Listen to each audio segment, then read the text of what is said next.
All right, let's get into the Q&A episode. I haven't done one of these in a long time, and I'm in my room right now, and it's not air conditioned here, and because of, the noise the air conditioning and the fans make, I have to turn it off. And so I'm in here sweating, all right? I'm sweating for you guys. Uh, so we're going to start with Facebook. We have a handful on Facebook, a handful on Twitter, and a bunch on Instagram. So hopefully it'll be fun. Okay, Jeff Stasi asks, rig rundown time, which Kemper profiles you use would be cool. So with Bad Wolves, I've been using actually an Axifex 3 and using basically a bunch of stuff that Max Karen from Bad Wolves, original member, using a lot of stuff based on the album tones, but integrated with like my own stuff. Like I put my own EVH lead tone in there and tweaked a bunch of the stuff to kind of make it a little more my own. And that's sounding great for Bad Wolves. As far as Kemper, I still use the Kemper for God Forbid gigs and depending on what's going on. And I've been using a Wes Hauck EVH patch on that. And I use the same version of that patch with Bad Wolves, God Forbid, and Ice Nine Kills. And that patch is just incredible. So definitely check out the Wes Hauck profile pack. Very, very, very well worth it. I love it. And that's the EVH one, but there's a bunch of other great ones in there as well. Todd Lindley would like to know, I would like to hear what your thoughts are about how you try to connect with young fans when playing live. Well, I mean, I don't know if I'd say I connect with young fans any different than anyone else. I mean, I try when performing just to be a connective performer, man, and like look people in the eye and be there. Like I'm not one of those guys that kind of like hangs back by the drum set and it does my own thing and is not really about the people, man. That's what makes it what it is for me. And I try and engage people and I try and draw them out and give them a sense of intensity and give them a sense of connection. As far as young fans, I mean, it's like, for example, the last show we did in Wyoming, we had a lot of families there and like really young kids. And a lot of times it's their first show. And so I just try and, I'll try and give them a guitar pick or definitely try and take a picture, get the horns up and just, make them feel as connected as possible because, maybe they've never had that experience of meeting a band they just saw on stage. And I think it's just really fun when the whole family gets involved. And Bad Wolves, the types of audience we play in front of, tends to be a lot of younger people, which is great, and in like full families, which is not something God Forbid experienced as much back in the day. Andrew John would like to know, when is new God Forbid coming? I don't know. Maybe it's not coming. Maybe it is coming. I don't know. I started working on some stuff a few months back and then got really busy, but the plan is to at least try working on some stuff. I don't know what's going to happen because if it's not good or great, I don't, we're not going to put it out. So we got to figure out what a system of writing would be like because we're all spread out. Because we want to capture some of the original magic. And if it's not magical, then what's the point, right? Vin Sam would like to know, is it gent? Why is the D silent? Do you use a noise gate? And also, Meshuggah. Why is the D silent? Well, I think it's just a spelling to describe the sound. It comes from a band like Meshuggah, like jen, jen, jen, jen, jen, jen, jen, jen, jen. So it's like, Django, jin, jin, jin, DJ. It's the best way I can really explain it. Do I use a noise gate? Yeah, pretty much all the time. When you're doing stuff with a lot of high gain and you want it to be really tight, it's pretty necessary. And there are people asking noise gate with my guitar. And Meshuggah, yes, Meshuggah is the absolute shit. What is your greatest inspiration that started your music journey? I always point to Slash from Guns N' Roses, kind of as like the main thing, even though it was probably multi-pronged, be it, seeing Queen and hearing Queen in Wayne's World, so epic and so just, one of the greatest pieces of music ever written. Being at a friend's house and seeing the music video for Symphony of Destruction by Megadeth was huge. And just the sound of those guitars and the voice and the production and then just MTV as a whole, that whole like entry point into all the music that was going on there. And it was early 90s. So as you can imagine, everything that was happening was mind blowing. But I feel like Slash and Guns N' Roses, because he just looked the coolest, and his guitar parts were they were like the peak of the song, and something about the melody and the tones of that guitar was very alluring. It was like the siren song. I was being lullabied into my new pathway, I guess. Alan Damsky would like to know, what do you think about Earth's Blood, God forbid, Earth's Blood album, and what made it such a different standout album from the discography? I love Earth's Blood. I think it's the most underrated God forbid album, and it's the last album with the classic lineup, and it's a fraught album because we were kind of, my brother left right when it came out, and you could kind of, that's what started the writing sessions. My brother wasn't around, and so it was like me, Corey, and John trying to work on stuff, but not really having a ton of success. And then Dallas came back, and then we kind of got on board with it, but then we went to record it and we ran out of time. So it was this process of, it wasn't an easy album to make, and what I love about it is that we kind of went for it. We didn't try and repeat any formulas. We went where the inspiration was, and I don't know if it's the most hook oriented stuff we've ever written, but it's definitely the most adventurous stuff we've ever written. And I think there's a lot of artistic integrity to that album, and a lot of craftsmanship going on there. And I'm really proud of it, and I hope people check it out. Jason St. Germain asks, they say Gen Z, LOL, tried to cancel Cannibal Corpse. What do you say to them? There's J Nerd Cage Live. P.S. Thank you very much. I've been on his podcast. I don't really know about this Cannibal Corpse being canceled thing, but I think most quote unquote cancelings are not really a real thing. I think they're 15 minutes on the internet that eight people care about, and when you go in the real world, it's not really real. So I don't know how you can cancel Cannibal Corpse. I mean, they've been if you were going to cancel a band, then they would have been canceled when they came out, in the 80s, when it was still like Satanic Panic, and they were banning Two Live Crew records and stuff like that. So they've always been that kind of band. But I'm gonna sip of some. I got this A&W Zero, not sponsored. I told y'all it's cold in here. This will probably make me burp though. That's all right. Get a couple burps in there. Constitutional Treason, the God Forbid album. What is my favorite track? Probably Crucify Your Beliefs, the last song. Obviously love End of the World, love Chains of Humanity. But that one is like, I don't know, there's something about it that I think is just so epic and a landmark for the record. I love it. Patrick Brown asks, will Dallas Coyle ever participate in future Gone Forever 20th anniversary shows? Has been talked about even. There are no plans for that. What is the best piece of advice you were ever given? That's a good question. I have to think about what people have told me. What is it? What is the best piece of advice I've ever given? Damn, off the top of my head, I can't really remember.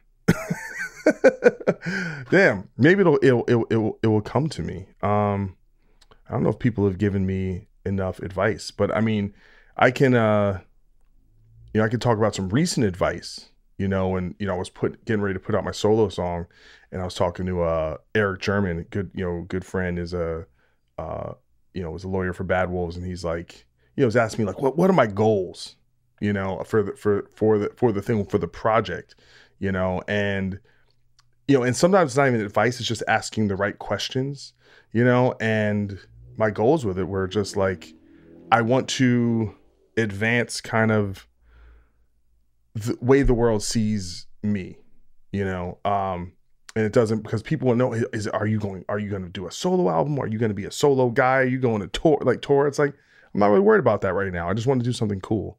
So I got to think about the best piece of advice I've ever given. And one time Mark Morton said to me, he goes, man, you're already famous. Now you just need to get rich. which, I mean, I don't know if that's advice, but it's definitely like, hey man, you only got half this equation figured out. Hope that was an okay answer. I'm going to skip that question. My bad. I might skip a question if I don't feel like we already talked about it, or it's just, it's not for me. All right. Josh Mervis asked, favorite moment memory when at Ozfest back in early 2000s. Really fun memory from that was, this is actually pretty wild. So I was on a golf cart in New Mexico, and I was on mushrooms that Dez Fafara had given me. And, but I wasn't like crazy tripping. I was just hanging. And it was me, I think it was John Berkman from Devil Driver in Bad Wolves, Jeff Kendrick, and maybe Mike was there from Devil Driver as well. I can't remember. And then Paul from Slipknot, rest in peace, was driving. So they had a golf cart. Like, obviously they were a big band, so they had a golf cart.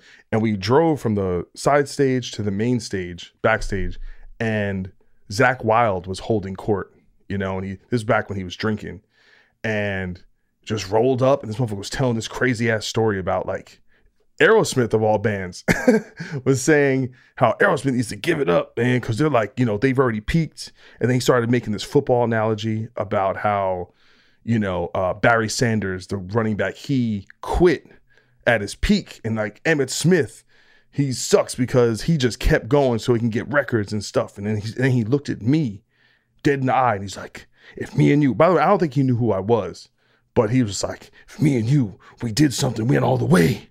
And we said, and he like grabbed me up. It's like, said, we did it. And I don't know what the hell this motherfucker was talking about, but I was feeling that shit. I was like, this motherfucker is running for office. All right. And I would vote for him. All right. For anything. But yeah, that was, that was probably my favorite memory, but there's a lot of good ones. There's a lot of good ones on that tour. All right. Those are the Facebook ones. Let's go over to the old Twitter, or X, if you want to call it X, x.com. There you go. Matthew Neufeld, he's been on the show. Shout out to Matt. He has multiple questions. All right. Well, since you've been on the show, you get multiple questions. Tour update into 2025 for any project, Bad Wolves, God forbid, Wedding Band, etc. I've got nothing on the books for 2025. Yeah, right now there's nothing on the books, but we are talking about, God forbid, Constitution of Treason shows, possibly. Wedding Band, I'm thinking maybe will happen because maybe it's the end of the 2-year Metallica M72 run. But, if there's something and they want me, they'll call me. If not, they won't, And then for Bad Wolves, I'm sure something will happen, but we're like kind of moving back towards the writing, recording side of things. My thoughts on the magic of Olympic basketball NBA season preview. I feel like it's a little early for an NBA season preview, but I will talk, I thought the Olympics was awesome. Just in general, I feel like there was a lot of Olympics buzz in the air. If you were on Twitter, you would think it was like, Sodom and Gomorrah or something because of like 4 seconds of a frame of the intro, or people who were scared of Gojira, which is really embarrassing. But outside of that, it seems like the games, people were really hyped into it. And it is like moments like that, you do feel like really patriotic. You're just like, America, you're rooting for your people. And I watched as many of the basketball games as I could because you had LeBron, Steph Curry, and Kevin Durant all playing together. And that was really special. And they almost lost in that semifinal game, and they came back from 15 down. And I was in my room yelling, and I couldn't believe it. And then I set my alarm so I could watch the gold medal game. And that was a great game. So yeah, man, it was amazing. And by the way, don't take it for granted. These guys are not a shoo-in to win every year, and it's just going to get harder and harder. And I think they're going to be, in the future, they're going to be not lucky to win, but in any thing where it's one game elimination, anybody can lose. So if it was a series, then I don't think they'd probably ever lose. But yeah, I mean, we don't have the best, maybe 2 or 3 players in the world right now anymore. So, and then when Wemby becomes the best player, it's all over. All right. Top 5 movies past 5 years. I glanced past this question, and off the top of my head, I can't really think about it. Almost like this is something I need to like go through all the movies that I have and things that I've bought and stuff I'm really into. I mean, off the top of my head, Dune 2 for sure. I mean, I wonder if Alien Romulus to make. Oh, Oppenheimer, obviously that's up there. What else? I'm like drawing a blank on all the movies. Like I've seen so much stuff, but then also I'm also drawing like I'm gonna come back to this. I might pause this and then come back and tack it on the end. So I got 2. Probably Guardians 3. I thought was amazing. But that's 5 years. What's funny is Avengers Endgame still counts as 5 years ago. So that probably has to go in there. But there's a lot of great movies, and I need to think about it. Ryan Katz, have me on the podcast and we could talk about Kill Streak and bring fun back to metal while we write songs and gaming. That's not a question. Well, you never know. You never know. Emperor of Metal, OV. This is actually good thing he's got going on here. Gojira Olympics / arenas, Amon Amarth jet riding / arenas, Lorna Shore selling out small arenas, Lamb of God arenas, host of luxury cruise. Has extreme metal finally become more quote unquote accepted? Did Slipknot pave the way for this? I'd say unequivocally yes and yes. Has extreme metal become more accepted? Yes, and I really think something happened during the pandemic, where people were at home, and all different kinds of content were kind of coming into their view, and TikTok was the main avenue for that. And there's something about extreme vocals and crazy instrumentation that just like, it really is viral, especially when you see like a woman, like the girl from, what's the name of the band? I'm forgetting the name of the band. It starts in the E. Anyway, I hate that. Cheney Crab, I think is her name. Anyway, I'm forgetting the name of the band. But anyway, so like her videos go viral because it's just wild seeing a smaller, girl do this stuff, and I think that has a lot to do with it. But you're right, Slipknot is the one that they were, had a number 1 or number 2 record in the country with blast beats and screams, and they've been an ambassador for this stuff. So I think that's spot on. But that's how it goes. Each generation becomes a little bit more like used to these extreme elements. And it's not, being extreme is not really a hindrance to getting successful anymore at all, I think. All right, more beverage. I'm dying in here, people. Dying. All right. Mikey Hodge wants to know any, God forbid, shows or festival dates in the works for next year. So there are more dates in the works for actually this year for the West Coast, but that's all I can say. But before the new year, and yes, there are, I've said this before, there are more dates we're talking about, but nothing is locked in, and we'll just have to see. But we're not going to play a lot. We're not, because guys are too busy. As much as I would like to do more. Any memories of the Slipknot Fear Factory Chimera tour in 2004? I met Byron handing out flyers after the show in Milwaukee. So that was the first show we did. It was only 5 shows, I believe. And it was the Jägermeister tour. And the best story is like really obvious. It's that Byron missed the show in Kansas.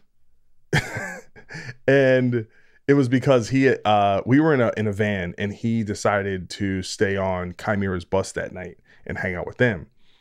And their bus broke down, so we ended up playing the set without Byron. We just did an instrumental set, and we joked that we sold more merch that day than the previous day, and kind of made fun that we don't need you now because we sold just as much merch. So we thought that was funny. That's the best story. But that was the first. So that show in Milwaukee at the Eagles Club was at the time the biggest show the band had ever played. So that was mind blowing for us to play with a band like Slipknot. Game changer, real game changer for us. It was the first time I ever played a venue where the doors opened and people ran to the front. I'd never seen that before. Couldn't believe it. thoughts on the tour cancellations going on in genres of other music? Yeah, I mean, I've heard about this.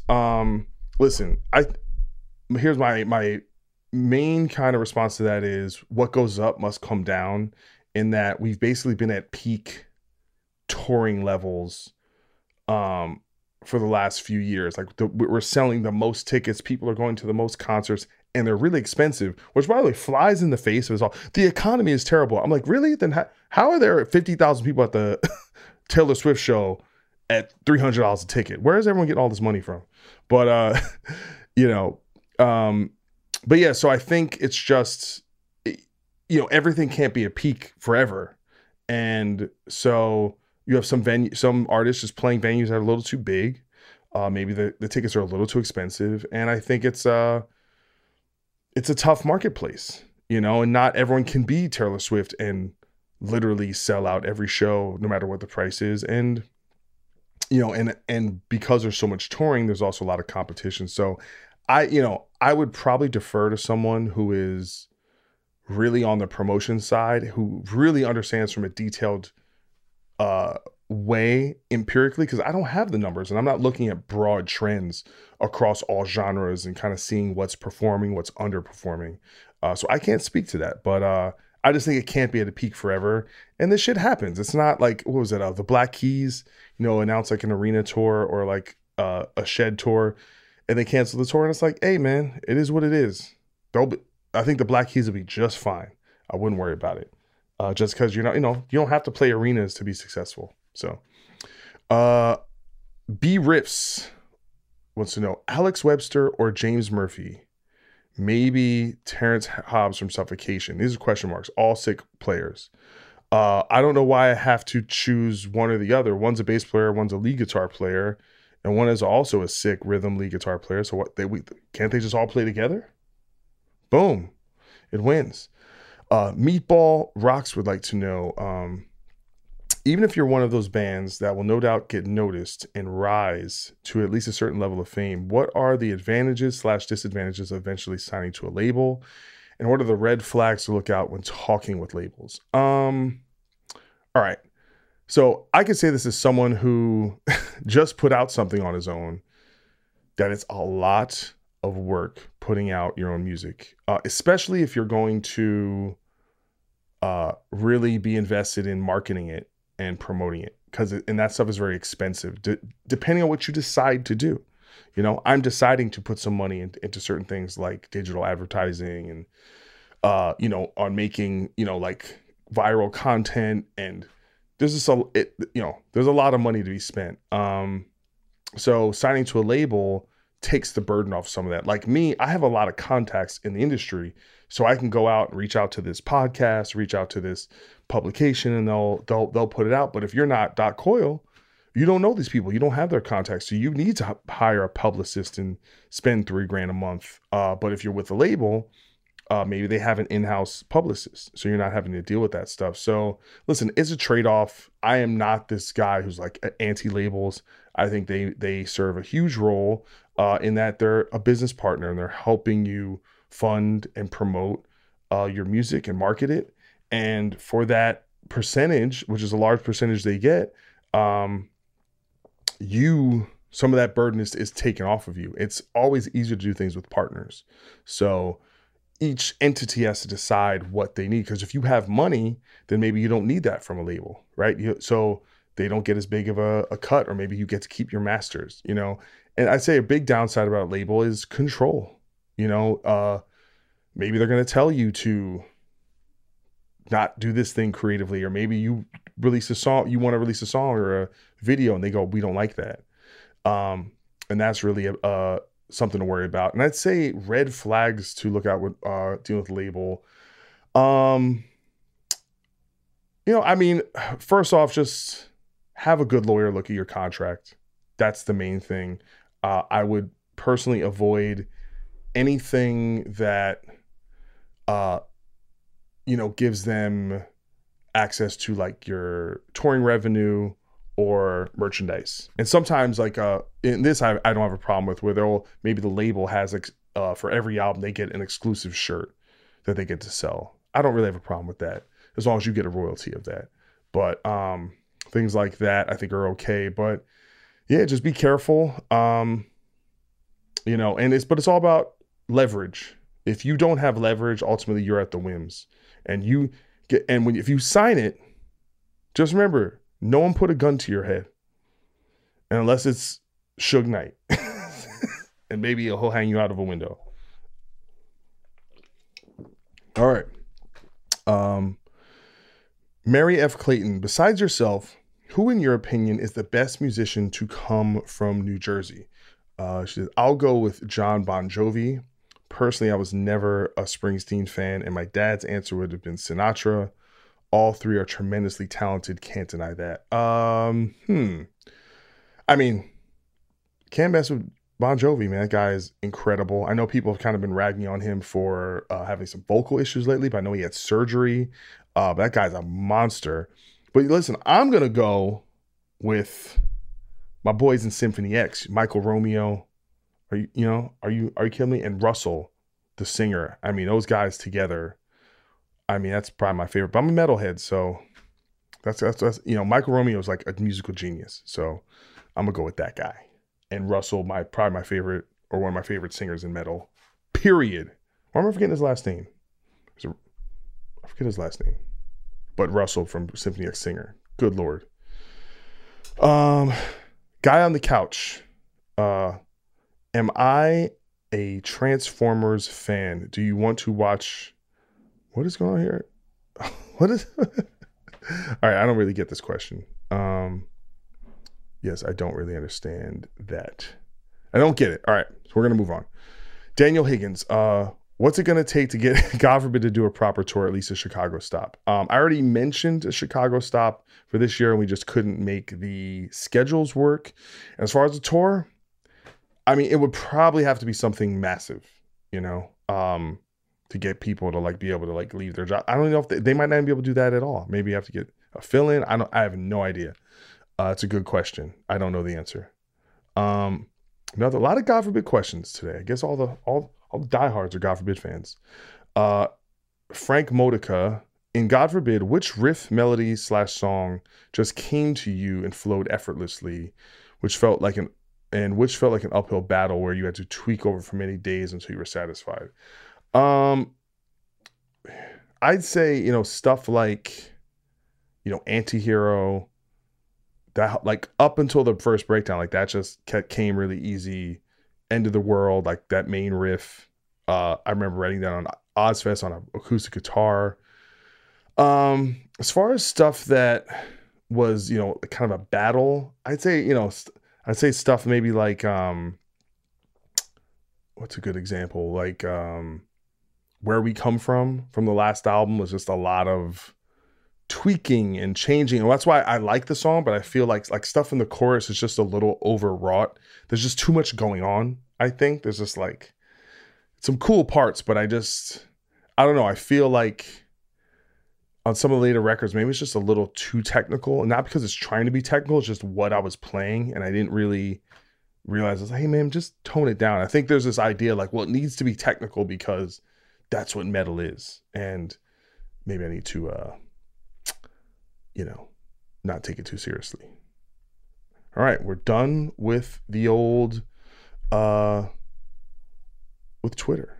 Okay. Now we're going to questions from Instagram.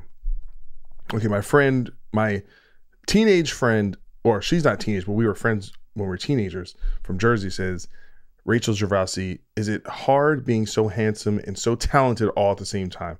And I know she's being funny, she's laughing, and she's being complimentary, but I do actually struggle with looks and talent and trying to be in shape and always feeling like I'm falling behind technically as a player. And, if I get a gig, maybe feeling like I'm not good enough for a gig. So, but I have this thing, like, I don't like, sometimes people will, they'll say, oh, Doc, your eyes look puffy or something like that. And I'm just like, yo, man, I hate to break it to you. This is what being old is. All right. One day you just wake up, you look tired, And then you just look tired for the rest of your life. That's what getting old is. All right. Yeah, my eyes are going to be puffy sometimes. All right. And that's how it is, or I'm, 10 pounds overweight or something. I just look a little pudgy, but I kind of don't care, like where I don't have this thing about, I really don't believe in perfection at all. And I'll roast myself. I'll be like, man, from the front, I'm like, man, I look kind of handsome. I look at this, like I look at my video, look at my profile. My head is all jacked up. You know what I'm saying? My body look like Mr. Potato Head. That's how I feel, but I don't care because I'll just make fun of myself. I don't need to be perfect, but I think I have some good fundamentals. I ain't the, the handsomest brother. I ain't the ugliest brother, but I get by. All right. And I just try not to worry about it. But I know that's not what you meant, but that's what I felt like saying. My buddy Rod asked, how has touring changed as far as guarantees, merch sales, promoters in different markets since COVID? I mean, I don't think it's changed that much. There is a new program, where you guys probably might have heard about this, where like Live Nation started giving more money to bands, which is great. So that helps. I think touring has done better since then. Maybe not for everybody, but for a lot of tours have done great. But I mean, I know right out the gate, merch sales were off the chain. I don't know if that's plateaued or the same. But I think touring's been great. I mean, I wish Bad Wolves would have gotten a little more tours this year. I wanted to tour more, but can't complain. But I don't think it's changed that much. Maybe someone else. Listen, I think with things are more expensive. Buses are more expensive. Bandwagons are more expensive. Everything's more expensive. So I know it's just harder to tour budget wise and make money. That is a fact, for sure. If I could only live, this is Zach Seif. If I could only live with one guitar, one amp, cab, one pedal, what you choosing? I'm probably one guitar, my black 7-string V ESP E2 over here. I love it so much. I like the black one more, the plain black one more than the one that I got all done up. Just plays a little better, sounds a little better. Amp, I mean, I'm gonna have an EVH player, love my EVH. The 100 watt. All right, maybe get a Stealth or the EL34. One pedal. Whew. Can I get a multi-effects pedal? Can I get my Fractal F8, FX8 so that I can have a bunch of stuff? I don't know. That's one pedal. I can kind of do everything. Again, there's certain questions I'm just not going to ask. Or I just don't feel like talking about. So I'm just not going to do them. I'm going to go through it. All right. Keep it real. Sometimes I keep it real. Are your guitar parts quantized when recording? Okay, this is from Ascensive. Is auto-tune just what vocalists do now? Are folks using it live too? Are there bands today that know who goes through the blood, sweat, and tears as much as analog intelligence to create audio that sounds perfect as humanly possible? Are there any bands who go through that route in recording? Okay. Are guitar parts quantized? I think guitar parts are edited. Even me, I'll edit my guitar parts for a recording because it's kind of the standard. I guess you don't have to do that, but it's kind of what's done now. I'm not going to lie. In digital recording. It's kind of always been like that, but I tend to play ahead, which sucks. So I definitely tend to edit myself. And it's probably edited when I record other things too. Is auto-tune just what vocalists do now? Are folks using it live too?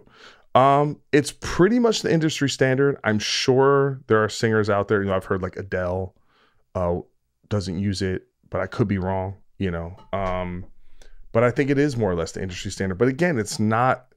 You could be a great singer and put in a great performance, and some producers will auto-tune it anyway because that's what is kind of customary.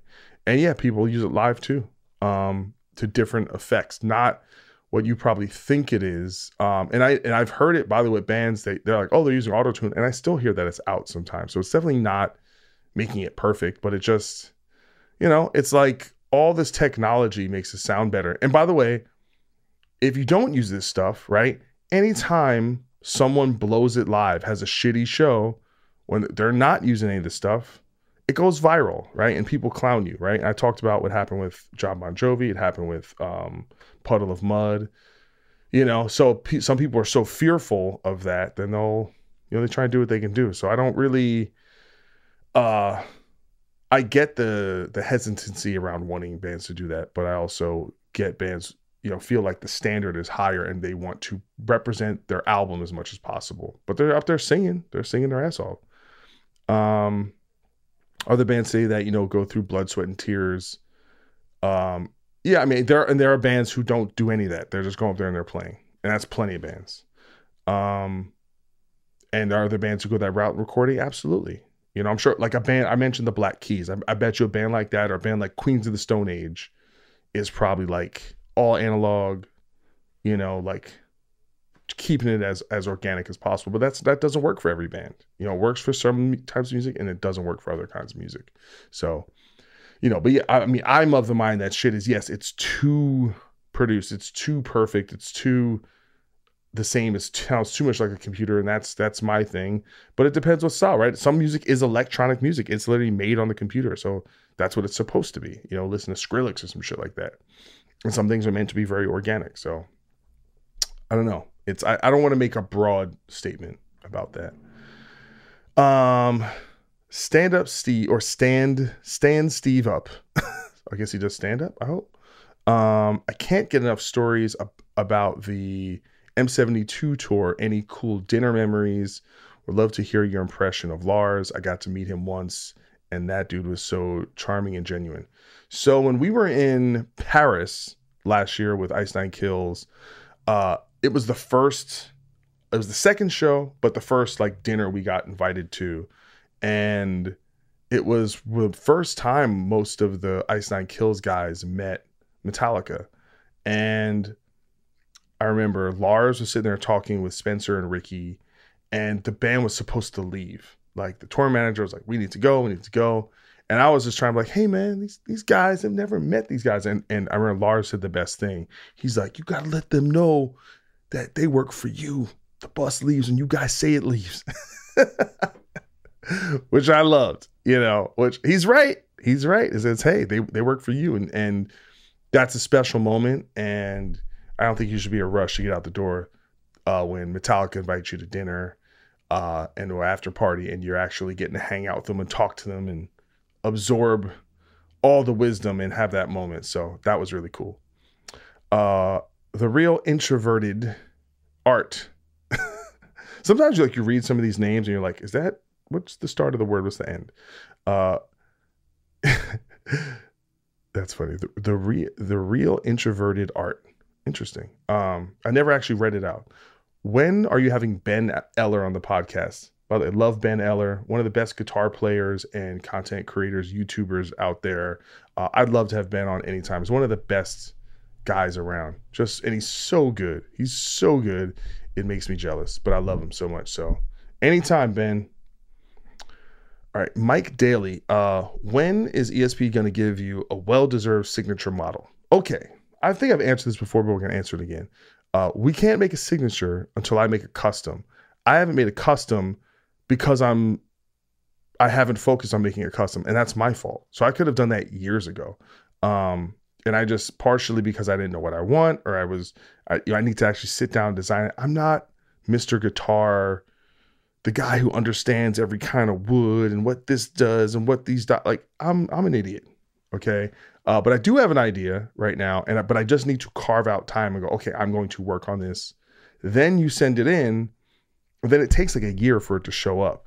Then once it comes out and they like it and they go, you know what, maybe we think it'd be a good idea to have a signature, then they might do that. But there's no guarantee, because there's no point in having a signature. It's not going to sell.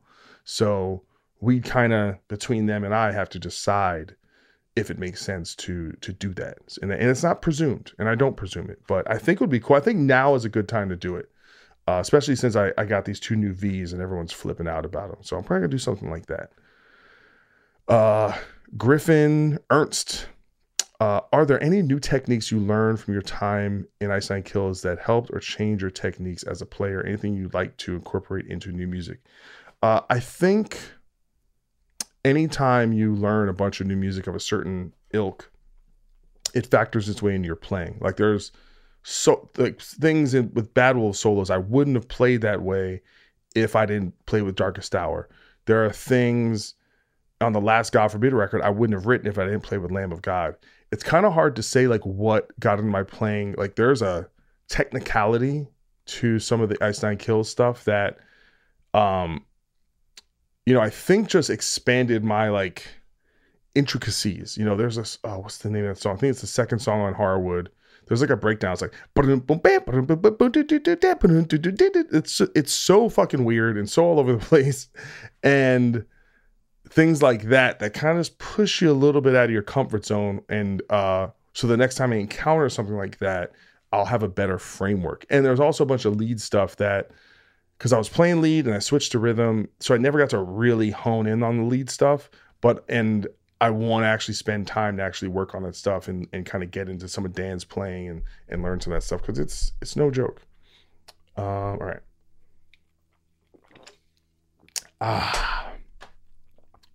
Just hearing me drink on here has probably got to be terrible. You guys must get really annoyed. Good Lord. Floofy tits change. Anyway, floofy tits.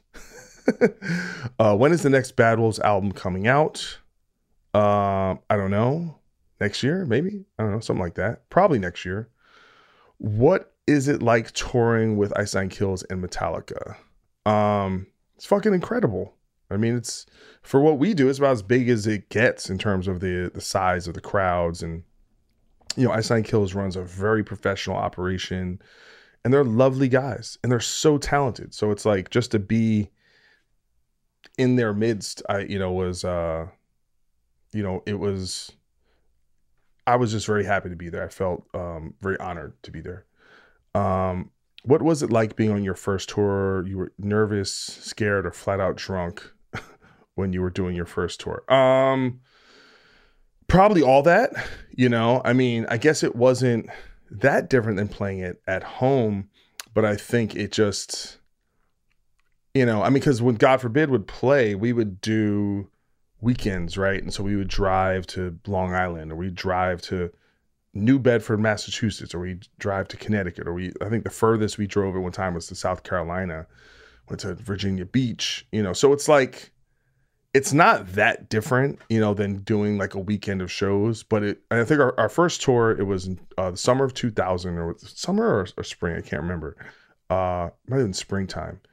And it was God Forbid, Shadows Fall, All Out War. Sick tour, right? And it was like 8 shows all around the Northeast. It was like Pittsburgh, we did Jersey, where else? Cleveland, I think. Yeah, that's when we met the Chimera dudes. It wasn't in Cleveland, it was like outside of Cleveland. And then we did, I'm getting my tours confused. Anyway, we played Jersey, it was sick. And it was just like, we played Pittsburgh, I remember that. And I remember just being like, whoa, this is cool. And I remember I had this conversation with Matt from Shadows Fall, and he was like selling merch. He was kind of like the behind the scenes business guy. I guess he put their first record out on his own label, and he had a label and a distro. And he was just telling me, he's like, yeah, this is what we do. We tour. We do this. This is our job, And I was just like blown away. I was like, I didn't know you could do that, And so I'm sure I got drunk a few times, and I'm sure I got a taste of like, because I was working at Kinko's at the time. I remember going back to work at Kinko's and being like, I need to get out of here. I need to get back on the road. I got a little taste, and were you ever discouraged from pursuing music as a career? No, I mean, none of my parents ever like made a ton of money, or wasn't like they were like lawyers and they were like, you need to do this or you need to do that. So I think as long as we weren't too much of a burden, everyone was pretty cool with it. But, at a certain point, like I live with my grandmother, she's like, you got to pay rent. And it was like, I don't know, $300 a month or something, and sometimes I couldn't pay it. you know. But she was cool. She was like, hey, if you can't pay, just let me know. But no one ever discouraged us. No one's like, you need to get a real job. That never happened. March for the Pod wants to know, what's a lesser known horror movie that you enjoy and would recommend other horror fans out there? A lesser known horror movie. Well, off the top of my head, there's a fun one. I mean, I don't even think it counts as horror these days. Well, I guess so. It's called The Stuff. It's from the 80s.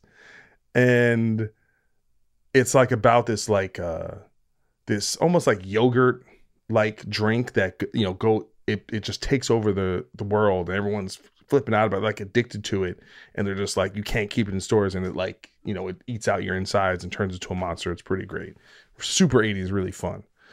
That's just off the top of my head because I just learned about it. Actually, there's another one called The Hidden from the 80s too, and it's about this alien that basically like climbs from one person to the other. So like it goes in someone and it like goes on a rampage and like robs and does wild shit. And then there's like another guy who's posing as a cop who's actually an alien. Really cool movie, The Hidden.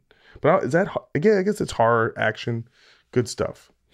Aqua Dementia 66 wants to know, how are ticket prices determined for concerts? Interestingly enough, I mean, I'm not really involved on that side of things. I mean, I think you have to have a certain amount of factors, right? How much are the bands being paid? What are the expenses for that show that day, in terms of, you have security, you have, I mean, catering, you have, I mean, name it goes down the list, and then you have to do projections on how well they think the show's going to do it. So every time they do a show, it's a gamble, you know. And keep in mind, they're making money there, but they're primarily making their money off the bar, you know, and they get a cut of the merch, and they get a cut of the parking, and they're, you know, it's a lot of stuff. But in terms of the actual like layout, I can't really say that, but I do often know they're not making, like, their profit is usually not coming from the ticket sales. That's usually covering the bases. Axe Grinder 87, when are we getting another full God Forbid tour, and at least Texas? So I've answered this a lot. Texas, we did have a promoter reach out to us about Texas. If we're going to do Texas, probably going to be next year, which I would love to do. But no, it's not booked yet. Quinn, I want to know why endorsed ESP artists play LTDs or E2s. I'm not knocking LTDs or E2s. I'm just curious as to why not play ESP originals or custom shops. Thanks, Doc. Big fan. Love your podcast. So if they're going to play, so I mostly have the E2s, and a couple LTDs, and then I have a couple real ESPs. The real ESPs are really expensive now. So it's going to cost you, you know, $4 or $5 grand to get an ESP. So that's probably a reason why a lot of them don't play them. If they have a signature, which is based on a custom, a reason why they might be playing the LTD version is to kind of promote to the buyers that, hey, I have this custom, but I'm going to play my signature LTD to show you that I play it too. So it's like a selling thing. So, hey, it's quality enough for me to play it. And some artists, if it's not a signature and they're playing LTDs, it's because that's what's kind of available to them. You know, maybe that's what, you know, what level they're at, you know, but yeah, I really like the LTDs. I'm a big fan, or I'm a big fan of the E2s, and some of the LTDs I like, some of them I don't like. Really depends on what it is, but I mean, it's a solid guitar, man. And that's the reason why so many people use them. You know, they're road dogs, you know, that's the facts. But the real ESPs, man, it's an expensive guitar now, and it's a high-end thing, and you gotta have some loot, baby. But I haven't gotten a real ESP since 2019, maybe. It's been a while. Just Me Johnny HXC says, we met at Preserving Underground in New Kensington and had a good talk. Can you tell us what it was like playing with Fury of 5 at East Coast Tsunami Fest? Yeah, so I filled in for Fury of 5. I want to say this was like 2011 or something like that. And it was a lot of fun, man. You know, go back with those guys. It wasn't really like the full band. It was like James, and homeboy from Mushmouth, and some different guys, and they were great. They were really good players. And yeah, it was a lot of fun, man. It was, I mean, that's just a wild thing. You never think that, because I don't have the street cred for Fury 5. You know what I'm saying? I ain't hard. All right. These motherfuckers are tough. You need to throw down if you're in Fury 5, but it was a lot of fun. I hope someone has some like video footage, because I haven't seen it since I did it, but hopefully I didn't blow it too bad. Have you had an idea? This is from Johnny Tombstone. Have you had an idea of a solo record, maybe different singers like Probot, maybe Doc singing? So obviously this Q&A came out before I released my single, and I imagine if I had done this after, I would have got a lot of different questions. But yeah, I mean, we'll see. I kind of want to do like one thing at a time, like one song at a time, or maybe a couple songs. I don't want to like take on some big thing, because I just don't know what it is yet. And I also just have, God forbid, stuff. I have Bad Wolf stuff. I have just a lot on my plate. So, and I have thought about the different singers thing, but I feel like that's kind of played out. It's like, that's what Mark Morton did. That's what Nita Strauss does. That's what Slash did. I'm like, you know what? If I'm going to do it, maybe just do it. All right. Punk. Because I thought about doing that when I first moved to LA, and I hit up some people and it just didn't materialize. Atomic Crouton would like to know, can you expand on techniques you learned for singing higher harmonies in Ice Nine Kills? What do you do to generally train your voice?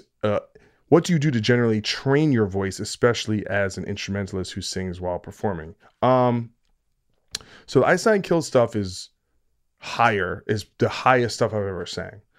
And some of it was just flat out, like I'd be blowing it every night, and I would just work on it and work. And it's funny, because I would, like, if I was in the room just singing, I could sing it. And then you get there on stage, and like, whether it's your in-ears or like some parts, I would struggle, and I would take my ear out, like, oh, maybe I'm hearing myself, or maybe it's like, it's because of the guitar or whatever. But it's just repetition, man.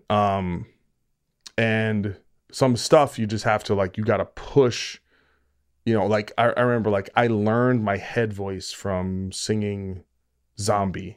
All right. With Bad Wolves, I would do the vocal harmony in the chorus, and it's high. And I remember I was like kind of doing it falsetto, and then gradually I just started like singing it full on, and I kind of discovered, oh, that's my head voice, and it's what Melissa Cross calls above the pencil. And I've trained with Melissa Cross, and I do the warm up as my main thing, but it's just repetition. You just have to. It's like the same way if you're learning a guitar part, and it's a muscle memory of, like, if it's something that's hard to sing, you kind of know, okay, here's where the breath and here's where it goes. I'm pretty technical with it. For something I don't know how to sing. That's why, like, you can like sit, like, let's say you do karaoke and you've never sang the song. You're probably not going to do it that great, because you don't know the moves of where, okay, here's how I get to this part, and here's where I bring it down, and the control and everything. So for me, it's just repetition. And the guys at Ice Nine Kills are meticulous. Spencer, he will work on the harmonies for hours, and him and Joe have like perfect pitch. Their fucking range is off the fucking charts. And so just trying to keep up with them, it was stressful, and I didn't have a lot of time to do it, but it was like, I busted my ass. And it's like a big reason why I was there. So I had to do it well. But there's a song called Farewell to Flesh, where there was a part in the both verses that was fucking hard, and would whoop my ass, and I would blow it sometimes. But you just hopefully it didn't sound that bad. Jeff Kuhn 68. Do you like brutal death slam? If so, what are your old and new standouts? It's not my favorite. I'm not gonna lie. I'm not, but the shit I like, I loved Irate, but I thought Irate, was a lot more cultured. There was groove, and it wasn't just about being, I know it's not probably the most deathy stuff in the world. But it's not my favorite. I mean, I love Old Suffocation. I know that has a lot of slam parts, but I was never, Dying Fetus. I used to love that, but it's not my favorite. So I don't want to like fake the funk. another question about God forbid new material. I've already answered that. Danny F4 says AJ Rabolo, he's talking about, seems to have fit right in with you guys and contributed a lot in a short amount of time. This is true. Will he be a big contributor to the writing moving forward? Does he have a similar style to you, or is it completely different? That's a big reason why I wanted AJ in the band, is I felt like he has a sound and a style that was complementary, but it's undeniably him, right? So he wrote a riff in a song that's not out yet, and it's so AJ, and it's so like, if you like Issues, you're gonna like the shit he writes for Battles, because it's the same shit. That's just how he writes. And and he fits in with us personality wise, and he's also like, he's a really genuine artistic person. So I know he wants to be involved, and I think when it's time to write a new album, there's going to be a lot of like, all right, how do we fit everyone in? How do we make it work? But it's a real blessing to have him. He's been contributing vocally, and he gives a shit. And he wants to be a part of it. And I think that's incredible. All right. Bowsertron 6000, Sheets or Wawa? I got to go with Wawa because I'm from Jersey, and that's what was around. There was no Sheets. Sheets showed up later in like Pennsylvania. But I know Sheets is serious. Like in terms of just the actual, like the things you can get and the variety, it's no joke. So I'm not a Sheets hater. But I just like, I have the, Wawa's in my heart. So, Anthony 7-string, what is one Bad Wolves song that you feel represents the band the best? Not the most commercial, but the one song that blends everything Bad Wolves does. Hooks, solos, breakdowns, riffs, drums, etc. That's a good question. What is like the one? I mean, I think Lifeline is a very good, like a big reason why we released Lifeline first off the last record was because it was like, right, it was obviously like we felt could be on radio and it could do well. I think that's a nice, but it has some teeth to it. It's got some balls. I think that's a really good one. I'm trying to think if there's something off the new record that really kind of fits that bill. Going through the songs. Boom, boom. I have to, what? I'm just gonna bring up the band. Give me a second. Watch this. We're going boom, artists. Bawu, I like it. Because there's like the Bad Wolves heavy songs. There's the Bad Wolves light songs. House of Cards is a good one, off the new album. I'm trying to think, because we also have to represent the band now, because we're a different band than we were previously. I think Bad Friend is a fucking beast. That just kicks you right in the face.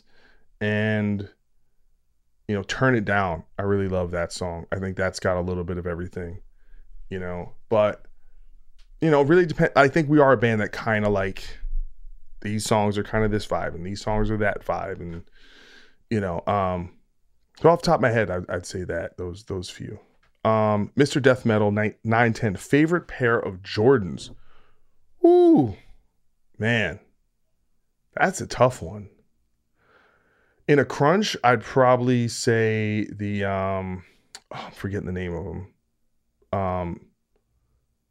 Oh fuck, I'm literally forgetting the name of them. But it's like they're Jordan 1s, and it's like red, white, and black. I'm forgetting it's like the red tops. I'm forgetting the fucking name. God damn it, I feel like an idiot now. But they're ones I've worn out. Chris Kane had them, and they're classics. Favorite pizza toppings. I would say probably like, I'm like a sausage and mushroom guy, or the works, just straight up the works. I think pepperoni's over fucking rated. Sorry. And I think that was from Josh Mervis as well. Machine Dead Still There wants to know, are the rumors true that there is a before project in the works that includes you, Matt Heafy, Danko Jones, and Howard Jones? Are you what is, let's see if I can see the rest of what he says. I had to like screenshot these. So the rest of what he said is cut off. So that's my bad. I do not know anything about that. Maybe those guys are getting together, but they ain't called me. I don't think they need me. I think they're just fine. Damn, I need to know what the rest of this question is, but that's funny. I think he's joking because we all got shaved heads and we're all like racially ambiguous. Yeah, all those guys are way more talented than me, so I would have imposter syndrome, I think. But that would be fun. That would be a lot of fun. I'll play bass. All right, how about that? Who's gonna play drums? I wonder if Danko could play drums. Matt Heafy could probably do everything. It's not fair. Dubs133 wants to know, what's it like working with ESP guitars? How hard was it to get in touch with them? And can you tell a story of how that came to be? So my brother and I bought ESP LTDs before we had a record deal. And so we already liked the guitars, and obviously we're Metallica fans like everyone else. And then we got signed and started touring. I forget who our first contact was over there, but I remember like we bought a couple LTDs and they were like, I don't know, $350, like a cost, you know, maybe a guitar that would be a $600 guitar. You get it for $350. We bought a couple of those, and then we just kind of like, you know, the band started doing well. Then maybe they send you a free guitar or something like that, and the guitars would get nicer. But like the main guy that was like our, you know, when we were really, things were happening, was a guy named Alan Steelgrave. And he like rolled the red carpet for my brother and I and gave us really nice guitars, got customs made for us, put us in advertising. It was incredible. And Alan has recently passed away, and, you know, really good guy, and helped out a lot of artists in metal with ESP, and definitely love him and I miss him. But recently it's a guy named Tony Rouser, who's the best. And that basically I reconnected with Tony when I moved to LA, and he just, anything I need, man, it's the best. And I love the guitars. Like if I didn't love the products, I wouldn't play them, you know. And they really get the job done, and I think they look cool and they sound great, and I'm just very blessed. That's how much I could say.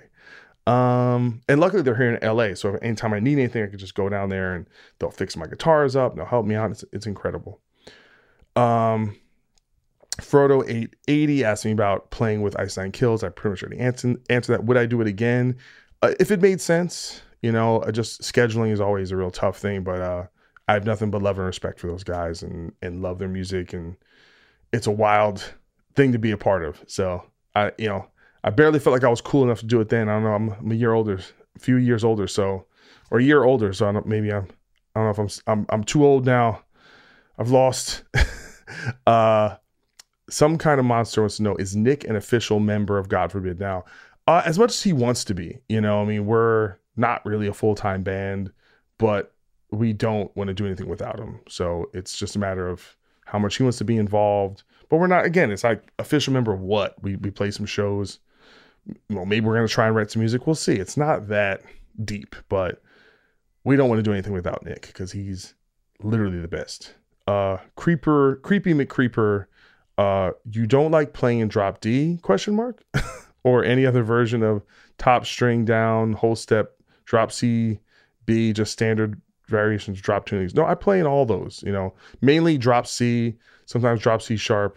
And I do have a guitar tuned to drop D right now because of some Metal Allegiance songs I'm learning. So, and I'm, you know, Lamb of God, drop D, I'll rock that shit. Camtron 3030, bring back God Forbid. I feel like we're already kind of back, so I don't know what I have to. These people, like, they're like, oh, just like, I'll see this on the internet. People like, why are you doing Bad Wolves? Just leave Bad Wolves and do God Forbid. I was like, even if I left Bad Wolves, it's not like I can just do God Forbid full time. Like, there's other members that can't do that.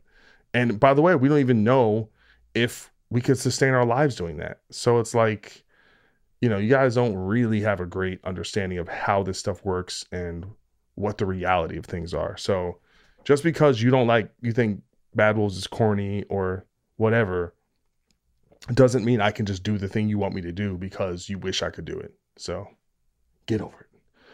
Definitely not Chris Photos. What's the philosophy behind bringing in external writers to help with songs in Bad Wolves? Do they have a particular function, i.e. radio singles, if it's helpful enough for you guys to have it done on multiple records? What do you think other metal bands don't do it?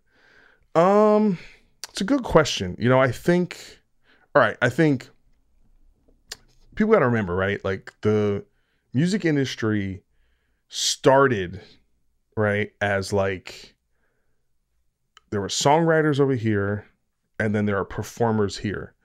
And it wasn't really until like, the Bob Dylans of the world and the Beatles, like even the Beatles started out playing cover songs.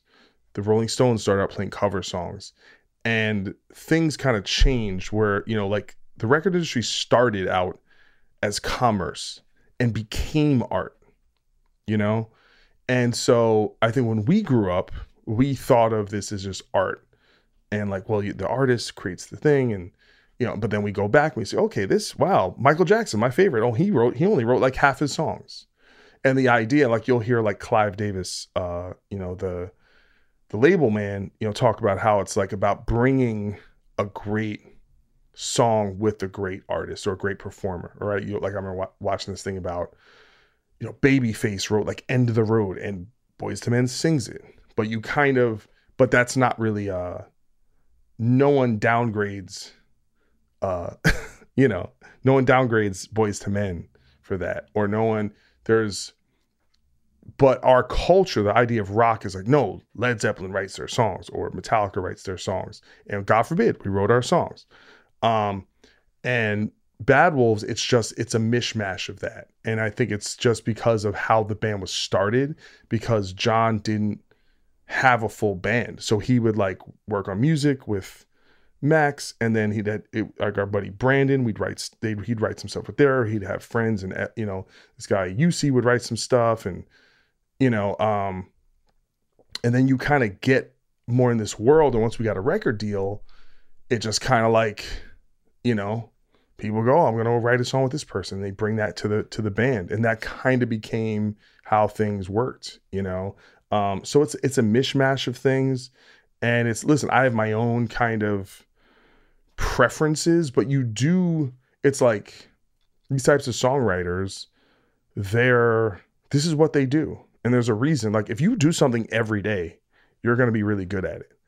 And it's about kind of marrying a band with a good song. Or sometimes we'll write the music and it's like, we'll try and write some lyrics and vocals and maybe it'll work, maybe it won't. Oh, let's give this person a shot at it. And they'll write something sick. You're like, that's great. And that's the end of the day, is like, do you want the best version of something, or is it only good if you do it? And by the way, so if you look through music in general, outside of the world of just rock, or like a singer-songwriter, like this is kind of how it works in different genres. And I totally get the other way, and I love the other way. But again, this band is kind of its own thing.